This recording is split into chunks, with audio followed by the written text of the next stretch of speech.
So today I'll be having a conversation with Dr. Rajesh Singh, Managing Director for SPHERA in India and Southeast Asia. SPHERA works with different organizations to help them identify, manage, and mitigate risk in the areas of environment, health, safety, and sustainability, and more. So let's start with, what does sustainability mean to you? Very good question, Misa.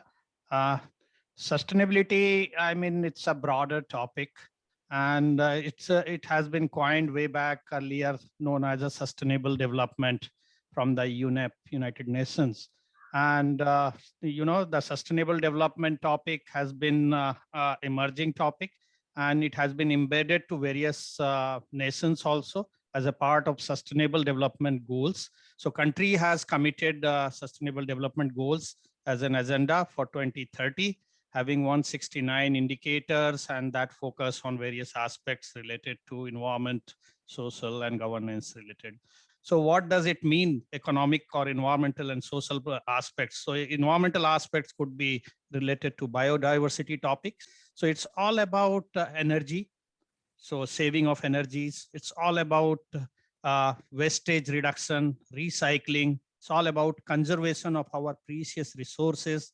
It's all about, you have heard about the topic climate change, which is one of the most central point for organization and countries. And everybody talks about decarbonization. It's related to the fossil fuel combustion. So anything we combust like coal and natural gas, it leads to the CO2 emission, which is known as a GHG emissions, and it causes global warming. And already 1 degree centigrade temperature rise and extreme weather events are already happening and leads to alarming situation in future. So this is another challenges. So these are the environmental challenges related to the water scarcity, raw material, biodiversity. So these are the topics on environmental front. And similarly on the social aspects, the topics are quite different, but we need to follow the ethics and transparency and related to the social license to operate. If we have an industry to operate in some rural area or maybe in the forest area, we need to comply to the local needs and understand the needs and expectations of our stakeholders. And gender diversity, women empowerment, the corporate social responsibility, poverty alleviation in that particular region where we are installing our factory. So these are the social topics. Social topics also include health and safety of our employees and contractors and supply chain and also society. So society is at the premise, but these are the topics. And economic for sure. Economic and finance are two topics. So financial growth is fine, but we need to take care of a broader picture like economic performance of the organization, which includes we generate high revenue, have high profitability of the organization, but simultaneously how we disburse our the revenues we generate. So how it goes to our suppliers, how it goes to our employees, how it goes to our society. So more of wealth creation and more of wealth distribution, that is known as a economic growth. So that, and it's all about shared value. And also sustainability talks about stakeholder focused. So we just not to talk about shareholders or investors, but it is also important that we talk about and also takes care of needs and aspirations of our employees, our customers, our society, and our suppliers. So these are our key stakeholders. And for sure, we need to go beyond compliance. And there are a lot of challenges. And currently we are facing multiple challenges, as I said, and in these three dimensions. And future will be different. And we have a very short time. It's not, within 10, 20 years, the dimensions are changing and risks are enormous. And so to mitigate those risks, we need to follow the sustainability and embed sustainability culture within our industry and within our lifestyle. So this is all about sustainability, what I understood from the industry perspective. Yeah, that's very insightful. So you talked about like how there are challenges, there are like different aspects to sustainability, right? So how would you like balance economic growth with like the environment? Like, because often economic growth causes a lot of negative, it involves a lot of negative effects on the environment. So how do you balance the two? That's very nice question, Misha. Here, government and different countries, European Union, and all the developed and developing countries have strong focus, as I said, from the sustainable development goals.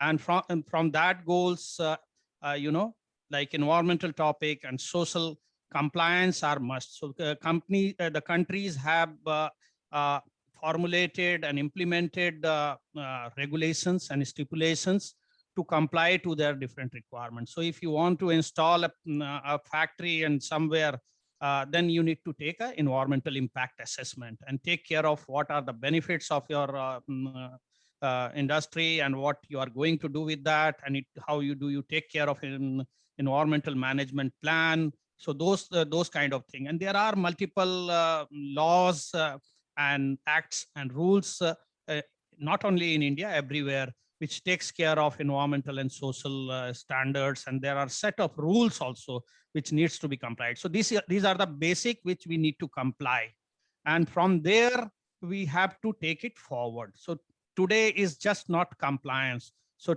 today we have to go through a funnel wherein we have to go beyond compliance, and also those companies will survive in future who go beyond compliance. So from that perspective, we have to go beyond and adapt the best practices and see through the future lens. So what is going to happen in 20, 30 years? If there is shortage of raw materials, how we are going to do that?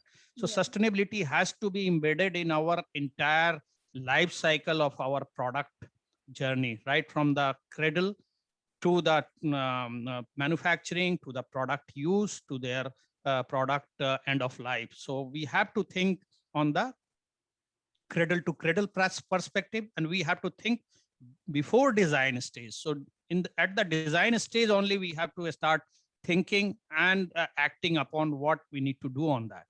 Yeah, that's true.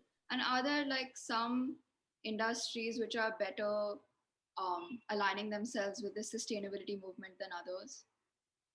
So, Misha, there are multiple sectors, Yeah. and the sectors could be automobile to oil and gas to utilities to consumer good to from the different perspective, mining companies. So different companies and different sectors have got uh, different multitude of impacts. So from that perspective, everyone has to contribute, particularly manufacturing sector, power sector. Power and utility contributes because many of the countries worldwide rely on coal and natural gas fuel. But as I talked about, decarbonization is must. Currently we have around 400 ppm of carbon dioxide in atmosphere, and almost 1 degree centigrade temperature rise has happened since pre-industrial era. And in the next, if we continue to do like what we have done in the past, so the atmospheric carbon dioxide temperature might go to 500 or 600 ppm very soon. And by that time, the temperature rise would be 2 degrees centigrade, which will not be congenial to survive on this earth. So first thing is that we need to cut the CO2 emission from the fossil fuel burning. So those are mostly from the power plants. Like India has got 65% coal-based power plant. So 1 kilowatt of hour of electricity is almost 1 kg of carbon dioxide. So Germany has got 1 kilowatt hour, 0.5 kg CO2. So different industry, as I said, has different impacts. And automotive industries has got major challenges again from the tailpipe emissions we have because of the diesel and gasoline we use. And larger industries, manufacturing got particulate matter emissions, sulfur dioxide, NOx emissions. Then you have a lot of maybe risk of accidents and chemical disasters. And also you have conflict. In mining area, you have a biodiversity loss. And then you have also problem with the locals and also with the society. Agriculture is another area which is actually contributing a lot of GHG emissions, and also we need to, and that's the reason government of India focusing on sustainable agriculture. So those are the major challenges.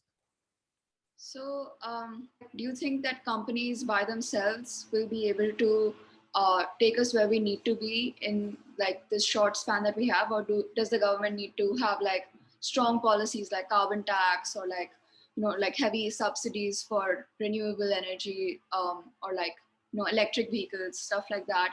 So like, who do you think the government needs to do more, is essentially what I'm asking. Absolutely. I mean, industry and government both and need to do a lot. It's not the pace what we are going through it. It's not enough. So as I said, doing good, managing, maintaining, but it's you have to have mm, top management vision, top management leadership takes care of this thing, and it has to be percolated to the grassroots level. And the tomorrow and future is all about collaboration. It's if one industry doing it will not work. We have to work with our suppliers, we have to work with our distributors, we have to work with our customers, we have to work with our consumers, we have to work with the waste management partners. So we need to partner in every aspects, and also we have to partner with suppliers. So if we have a target for ourselves, we need to have a target with our supplier. Think about cradle to cradle, and then start collaborating, create synergies, and create win-win situation. While government will facilitate, as you rightly mentioned, the government has to come with more and more policies and flexibility and subsidies, maybe subsidies and things. If we have more of technology disseminated, there are a lot of technologies which are not available in the country and which is needed for decarbonization, on carbon sequestration, on hydrogen fuel. So these are the things, how quickly on the renewables also, how we can improve our efficiency and more, how we can reduce our losses, transmission losses. So Yeah. these are the things we need to work aggressively, and then only we can. So I fully agree with that. Electric vehicle will not suffice our purpose until and unless we have our grid completely, or maybe 60-70% become greener in terms of renewables. If we have a coal based grid and we have electric vehicle, the emissions will be more or less same, like we are combusting coal in power plant, and those electricity is used in our electric vehicle, while we have a gasoline used in our car, and then we are having a tailpipe emission. It is just shifting our emissions from city to the power plants. So it's very important that we have our grid also improved, and as well as we think about new fuels. But the population is increasing, the growth is essential, and our country is in a growing phase. We have to have a development, and we have to have our society more and more to improve the quality of life. That is also a kind of a sustainability, because quality of life is all about purchasing power, as well as the education and literacy, and living in a more convenient and congenial manner, so that our society is also. But we do not need very rich people in our country. We have to have a middle class society, and we need to think about and also apply the same philosophy, that Gandhian philosophy, which is all about minimalistic kind of. It's very important that we have to think about sustainable production and sustainable consumption. Yeah. I was actually very curious about like the social aspect that you're talking about. Like, there's not just environmental, there's social. So when you want to like promote diversity, or like say gender equality, what exactly like do you suggest companies do? Like affirmative action policies? So, so this is actually being done in a two-pronged manner. Most of the leading companies like Tata's and Aditya Birla and Godrej, so these are the companies. They have internal policy also within the for their employees and for their contractors, and also for the society and for the external world. So from that perspective, they earlier in the even in the mining companies, or they have had operators at the mines, and they are operating the dumpers and dozers. Earlier they used to have rules of 8-hour working, but now there are female candidates. They are operating the entire, in the steel plants of Tata Steel. We have seen females are working at the shop floor level, and they keep on increasing the mix and you will find that in various part. Earlier, we used to have only 2% or 3% of female out of 100, only three female candidates working in the organization. We used to see 10%, 15%, and 20%, and more. It's not like Scandinavian countries where we used to have more 40%, 50, 60, 70% sometimes we have seen. But things are growing more and more.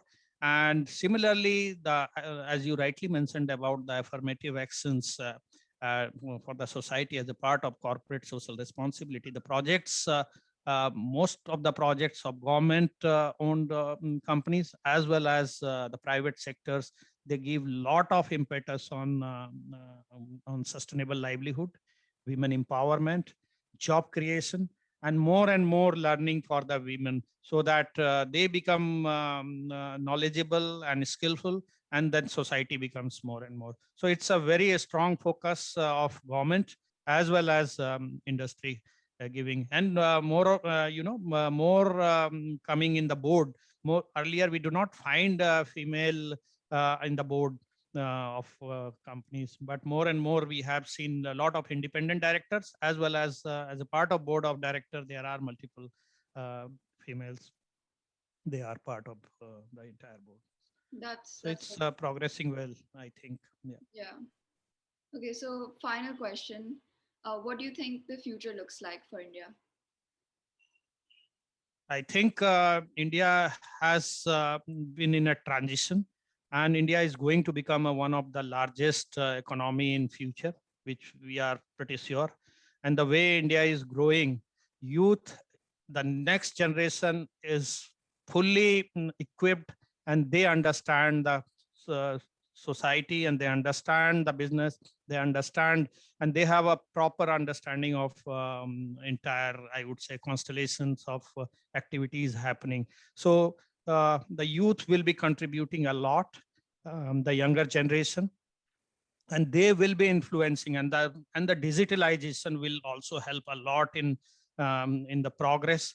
The more we have growth in the quality of life of our society, more we are progressing towards sustainable society, provided we need to establish our society more towards middle class society, instead of we do not want people having 6 cars at home and 2 3 buildings they are owning, and per person the impact will be huge.